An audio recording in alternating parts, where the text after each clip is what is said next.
So hey guys, welcome to my YouTube channel. तो आज हम सुनाने जा रहे हैं श्री बाबा श्याम जी की कथा। सो कथा सुनाने से पहले अगर आप चैनल पे नए हो तो चैनल को ज़रूर सब्सक्राइब करें। तो आइए जानते हैं कौन है खाटू श्याम जी। वर्तमान में तो इनकी जो है बहुत मान्यता होती है, बहुत, क्योंकि ये हारे के सहारे सबके काम पूरे करते हैं। तो ये बात है महाभारत काल की। आप सभी भीम को तो जानते ही होंगे। महाभारत के भीम के पुत्र थे घटोत्कच, और घटोत्कच के पुत्र थे बर्बरीक की माता का नाम था हिडम्बा। बर्बरीक जो है ना, वो बचपन से ही एक महान धनुर्धर थे, इसलिए इन्होंने माता के द्वारा 3 बाण का वरदान मिला। जब उन्हें यह पता चला कि महाभारत का युद्ध भी होने जा रहा है तो उन्हें युद्ध लड़ने की इच्छा हुई। तो वह अपनी माँ के पास जाते हैं और बोलते हैं, क्या मैं यह युद्ध लड़ सकता हूँ? तो माता ने आज्ञा दी, लड़ सकते हो, लेकिन मुझे 2 वचन देके जाओ। पहला वचन में उनकी माता जी ने बोला था, जो भी पक्ष हारेगा तू उसका सहारा बनेगा। और दूसरा वचन यह दिया था कि कोई भी तुझसे अगर रास्ते में कुछ भी मांगे उसे इनकार नहीं करेगा। तो फिर बर्बरीक जी जो की है वचनों को स्वीकार करके युद्ध के लिए अपने नीले रंग के घोड़े पे युद्ध के लिए चल पड़े। युद्ध संग्राम की भूमि पर बर्बरीक जी के आने से एक अजीब सी उथल पुथल सी मच गई थी। योद्धाओं के रथ थे वो हिलने लग गए थे। जब अर्जुन ने बर्बरीक जी को युद्ध की तरफ आते देखा तो अर्जुन भी भयभीत हो गए थे और अपने सारथी से मतलब श्री कृष्ण से बोलते हैं कि माधव, ये कौन चला आ रहा है? इतना सुनते ही श्री कृष्ण जी ब्राह्मण का वेश धरकर बर्बरीक की परीक्षा लेने चले जाते हैं। जब श्री कृष्ण जी बर्बरीक जी के सामने पहुंचते हैं तो वह बोलते हैं कि बर्बरीक, तुम 14 वर्ष के बालक युद्ध की ओर क्यों चले आ रहे हो? बर्बरीक बोले, जिनके हौसले बुलंद होते हैं उनकी उम्र नहीं देखते। मैं तो महाभारत युद्ध लड़ने के लिए आया हूँ। फिर ब्राह्मण के वेश में श्री कृष्ण जी बोले, तुम्हारे पास ऐसी कौन सी शक्ति है जो तुम महाभारत जैसा युद्ध जीतने की शक्ति रखते हो? फिर बर्बरीक जी बोले, जो मेरे तरकस में बाण है ना, उसका एक बाण ही पूरे युद्ध को समाप्त कर सकता है। फिर ब्राह्मण जी बोले कि मैं कैसे मान लूं, तुम यह करके दिखाओ। फिर बर्बरीक जी उन्हें युद्ध भूमि कुरुक्षेत्र से दूर कहीं एक पीपल के वृक्ष के नीचे ले गए, जो कि वर्तमान में अभी समालखा के चुलकाना धाम में स्थित है।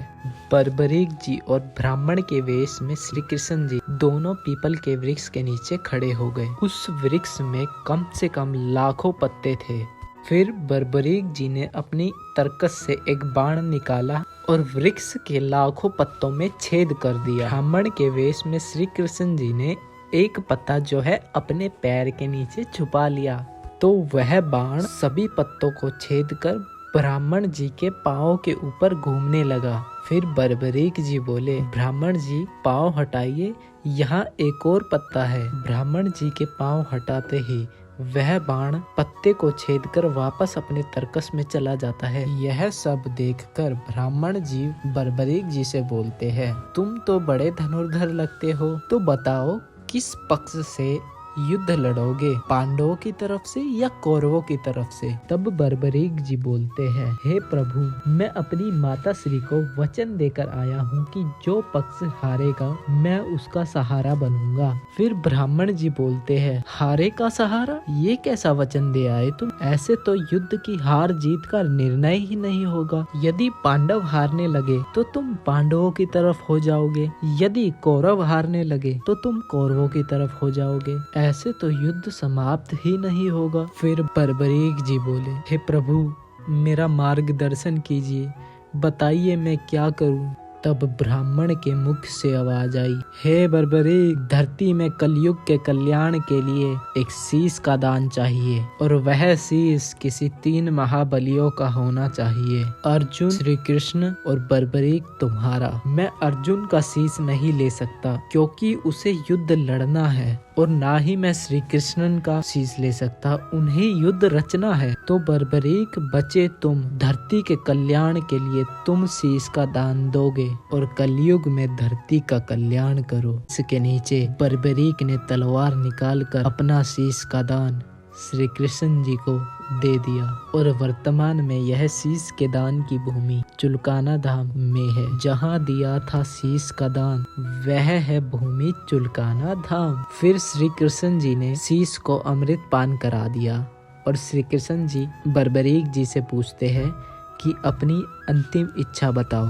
फिर बर्बरीक के शीश से आवाज आती है, प्रभु युद्ध लड़ने आया था, लड़ नहीं पाया, देखने की इच्छा रखता हूँ। तो श्री कृष्ण ने उस शीश को युद्ध के मैदान की ओर मुख वाली एक पहाड़ी पर रख दिया, जिसे वर्तमान में प्रचुड़ पर्वत कहते हैं। फिर उस पर्वत से बर्बरीक जी पूरा महाभारत का युद्ध देखते हैं। अंत में पांडवों की ही जीत हुई और वह आपस में ही वाद विवाद करने लगे कि युद्ध मैंने जिताया है। उनमें से एक ने कहा कि चलो माधव से ही पूछ लेते हैं कि किसने युद्ध को जिताया है। वह पांचों पांडव फिर श्री कृष्ण जी के पास पहुंचते हैं और पूछते हैं कि प्रभु यह महाभारत का युद्ध किसने जिताया है। माधव बोलते हैं कि तुम मुझसे क्यों पूछने आए हो, मैं तो तुम्हारा रथ चला रहा था। मुझे नहीं पता पांडवों, एक है जिसने पूरा युद्ध देखा है, अब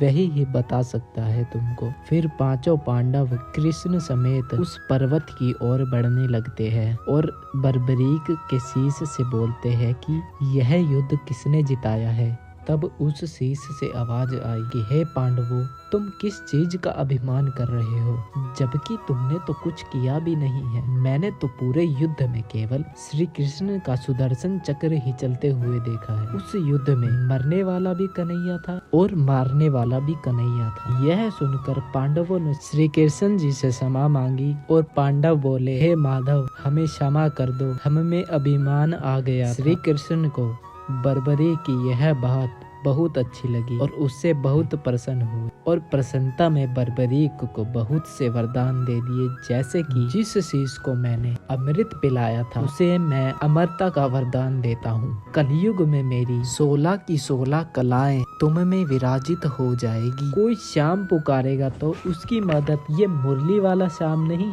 ये खाटू वाला श्याम बनकर करेगा। सदैव हारे का सहारा रहेगा। तेरा यह शीश राजस्थान के खाटू की पावन भूमि पर पूजा जाएगा। यदि मैंने किसी की तकदीर में दुख लिख दिया हो तो उसे सदैव दुख ही मिलेगा, परंतु मैं तुझे यह वरदान देता हूँ कि तू उसकी तकदीर भी बदल सकता है। तो ऐसे बने थे ये शीश के दानी। अगर आपको यह कथा पसंद आई हो तो कमेंट में जय श्री श्याम जरूर लिख के जाना। जो भी भक्त इस कथा को अपने घर में सुनता है, बाबा उन सबकी मनोकामनाएं को पूर्ण करते हैं और उनसे सदैव प्रसन्न रहते हैं।